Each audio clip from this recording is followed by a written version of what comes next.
Mr. Jack Passion. How's your voice? How's your voice box? My voice is fine. I'm not even that tired. My feet are a little sore from standing on a concrete stage all day. The dogs are barking. But other than that, I'm just really happy. I had a great time. I'm not going to straight up say that emceeing is more fun than competing, but there's definitely no stress. Well, you're on stage more. That's true. Bonus. Bonus. But you just get to hang out and have a good time, and it really kind of connected me with what these competitions are about, which is kindred spirits coming together and bonding over something we have in common. Absolutely, and you did a great job. It was good to see it from backstage, good to see it from the front of the stage.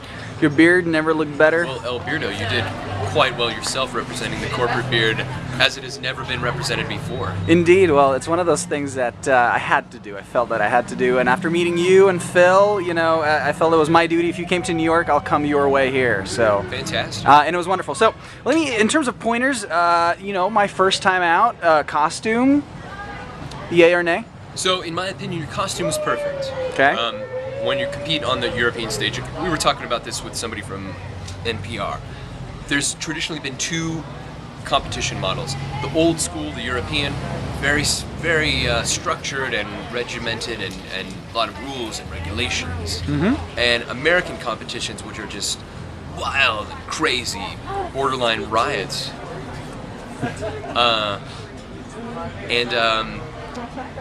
Being recognized all over, and that's one of the things. Small town, you're a big name. So like the other day, you know, and I thought it was going to be this secret little thing, but you know, Build-A-Beard broke that I was coming out of retirement for this competition in San Francisco, which you would argue is like my, you know, my regional hub, my base. Little home base, yeah. And I lost. Indeed, and I met the guy that you lost to, 63-year-old. Yeah, and I mean, was he even a finalist today? Listen, he's a good guy, and I'm glad he won in San Francisco. Well, from what I heard, it was a crowd cheer that got him over the top. So, you know, maybe you should look to more pandering. Because you got the look down, you got the mask down, you got the color down. Maybe the pandering is what you were missing. I don't know about pandering. I feel beardsmen aren't the type to pander. And why is that? Just because there's kind of a wearing a beard is becoming this, you know, it's an honorable thing. You know, you're taking it upon yourself.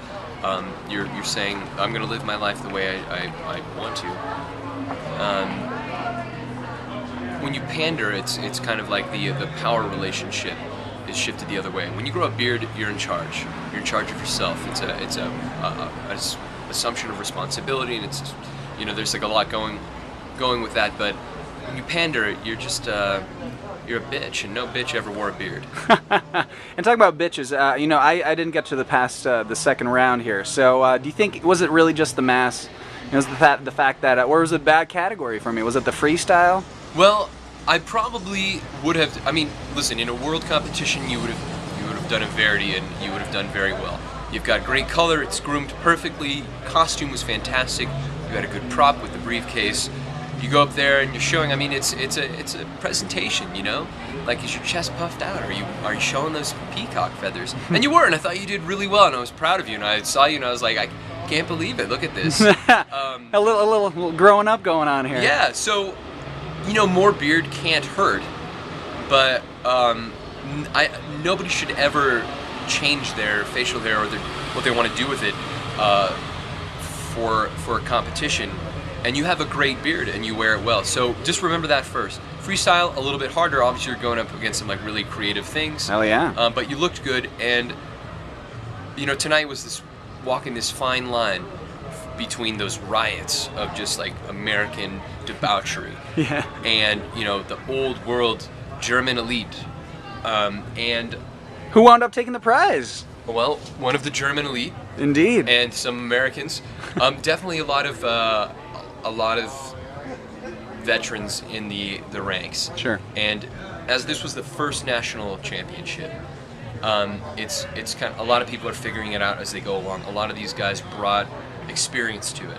And well, let's just finish on this. I'll tell you this, and I think the last question that was to Willie Chevalier, it was really the most important one. Is what did he think about the crowds here in America? And I think by your doing as the MC, you got the people rocking and rolling, people loud off their asses, on their feet, screaming for the Americans, for anyone with a great beard. And, you know, I think we showed them that American crowds are nothing to bitch about. I mean, I'd love to take credit for it, but I mean, I've said this before, and you know, I love Brooklyn, but as Brooklyn. But as the I mean, it's undeniable that the Pacific Northwest is America's beard stronghold. So I don't know if it was my doing, but the audience was definitely going nuts, and they got it. They did. And this was a big group of people who love facial hair, and all right.